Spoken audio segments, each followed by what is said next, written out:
বৌমা, শরীরটা খুব অসুস্থ, তাই বয়ে বয়ে একটু চলতে করতেছি।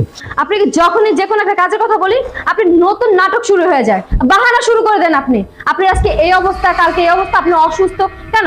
খাবারের বেলা তো ঠিকই আপনি খেতে পারেন, তখন তো 3 বেলা খান, তখন তো বলেন না যে আমি খেতে পারবো না। হ্যাঁ বৌমা, 3 দিন তোমার কোন কথা না শুনছি, যখন গেছে তখন একটু বাজারে আমি ছুটে গেছি। দেখেন, আপনি কিন্তু বেশি কথা বলতেছেন, আমি আপনার এত কথা শুনতে চাই না। আপনার ছেলে আপনাকে টাকা দিয়েছে বাজার করার জন্য, আপনি বাজার ব্যাগটা নিয়ে সুন্দর মতো বাজার করেন, যান।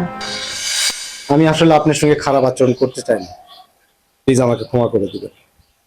আমি শুধু ওকে বোঝানোর জন্য আপনার সঙ্গে দুর্ব্যবহার করছি, প্লিজ আপনি আমাকে ক্ষমা করে দিবেন। না বাবাজি, তোমার কোনো দোষ নেই, সব দোষ আমার মেয়ের। আমার মেয়ে বলে যে আমি মেয়ের সাপোর্ট করবো তা না, অন্যায় করেছে আমার মেয়ে।